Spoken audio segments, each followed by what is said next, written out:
Good evening.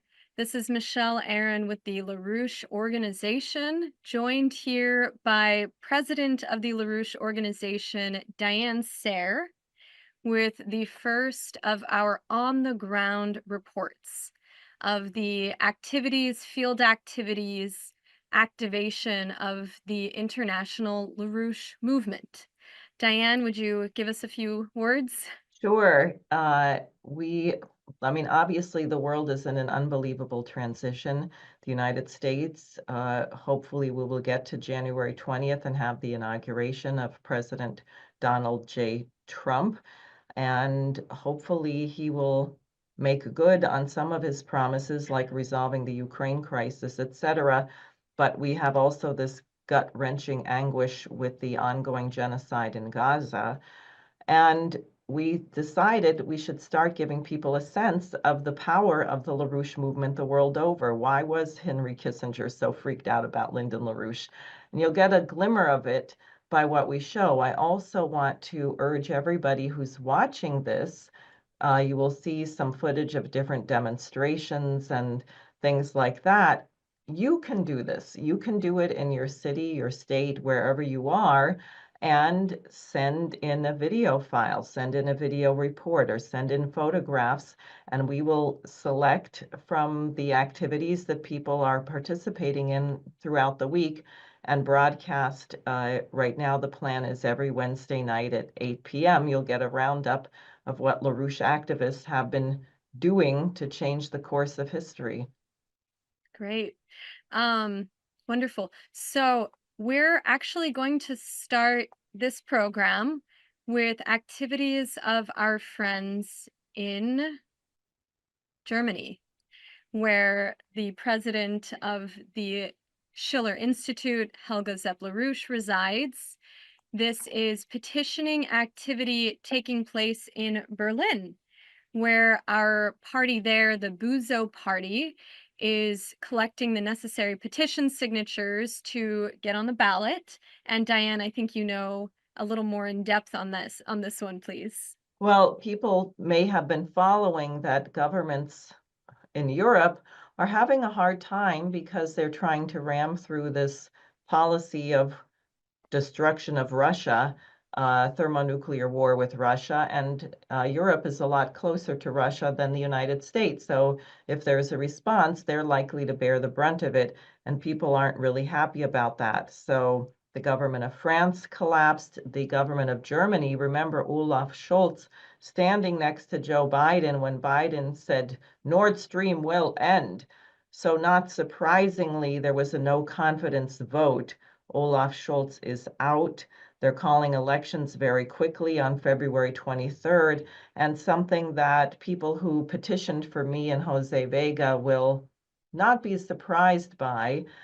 The petitioning requirements are fairly steep there, and they're giving people very little time. And for the smaller parties that don't have a lot of money, a lot of publicity, it's a big challenge to get on the ballot. So our party there, the translation Civil Rights Movement Solidarity Party, which is headed by Helga Zepp-LaRouche, has the challenge of trying to get these signatures very quickly. We have a slate of local candidates in the Berlin area, and Helga will be the chancellor candidate at the top of the slate. And the nice thing about petitioning is that it does force you to talk to a large number of people. So we're in the midst of that campaign right now in Germany. Ah, yes, yes. We have this additional. If you see here, you see one of the petitioners with a map of development policy proposals.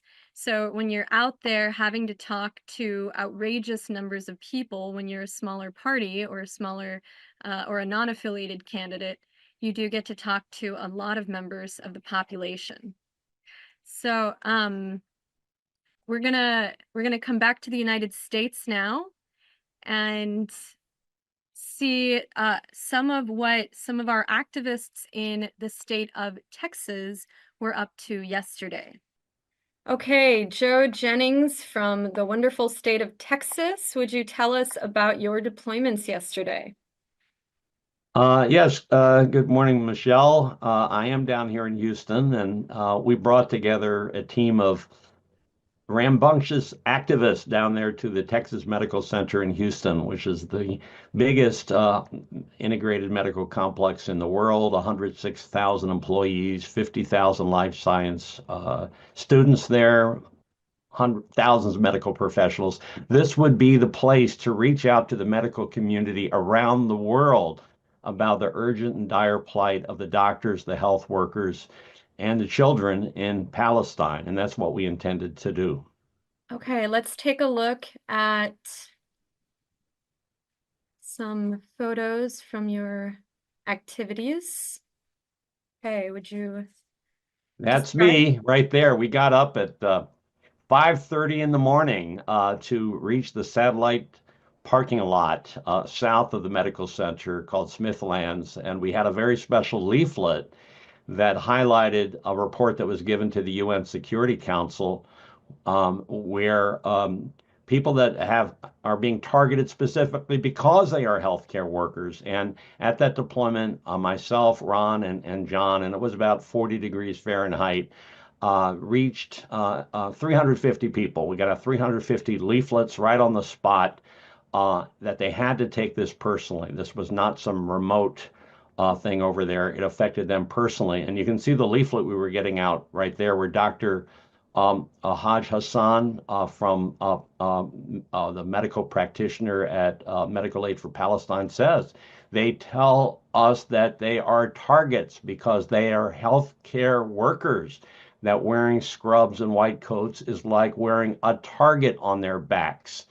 And this was the very personal point that that health care delivery is something sacred and upheld by international law, and we invited people to join us at the rally. Okay. Then let's look at the rally.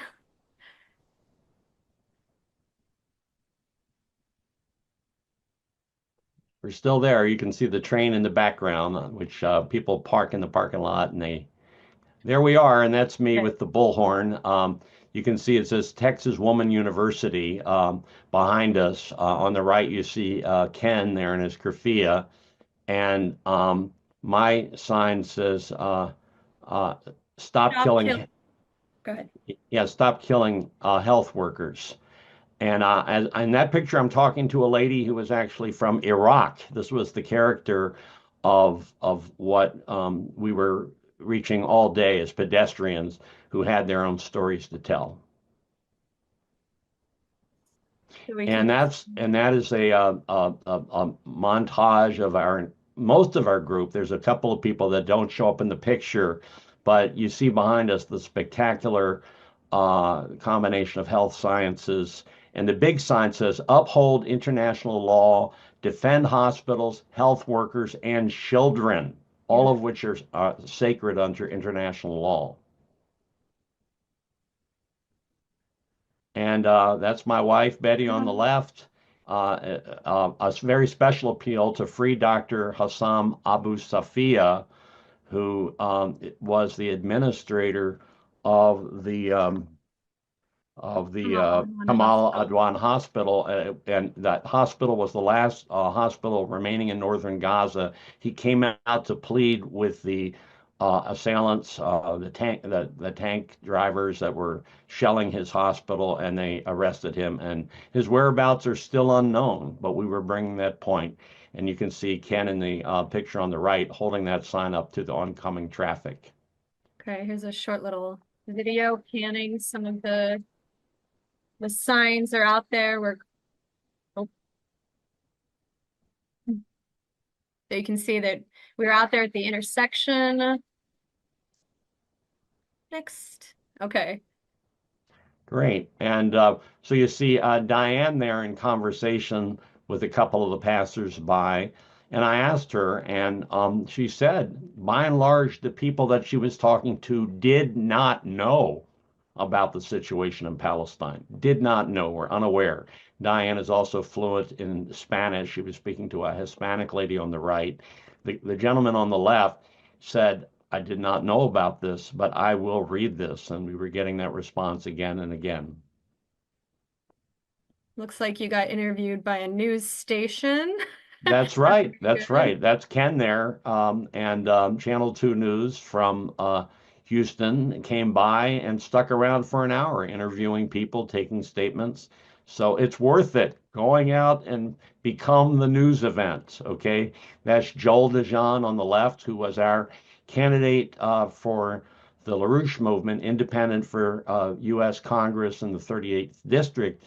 And those signs are beautiful, those signs that they had out there, and so important to be out there in the public. Yeah, exactly. I have to say, I was a little taken aback that people don't know about the genocide. I think this is part of the way our nation is so divided because, of course, the main reports of the genocide are on social media. So if you're following them, then the algorithm is you'll be sent more such reports. If you don't follow them, you don't get the reports. And I had been surprised when Helga said in Germany she thought 90% of the people didn't know there was a genocide going on, which seemed amazing. But when I hear this report, you realize how urgent it is that we have to be out there because even with people not knowing quite how bad it is, I think it's something like 60% of the American people at least don't think we should continue to arm Israel. But imagine what they would think if they knew what Israel actually was doing. And it's tricky, there was such a hard crackdown on students demonstrating on campuses, and the pressure that individuals face, that the more any of us can do to be present in this way out in the public, and anything we can do is so, so important. Uh, Good. I just want to say, I'm sure Joe would be happy to share his signs. Any of you out there watching this, go organize a rally in front of a hospital. We can make sure you have the PDF files to make your own signs, and the leaflets will be on the LaRouche organization website. yeah, he mentioned in their early morning, if you like getting up at 5:30, Mm. the early morning deployment, they got out 350 leaflets.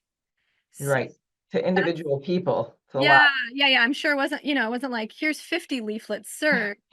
So all of these people, for a couple of hours to be able to get that out there, I think is a very good time investment.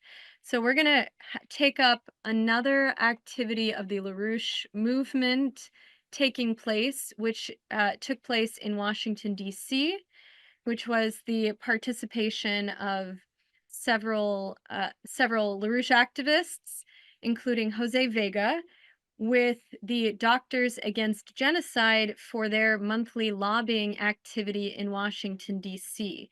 And I'll actually mention before we play the video that many Americans aren't super aware that we have a pretty high level of access, of right to speak to our elected representatives.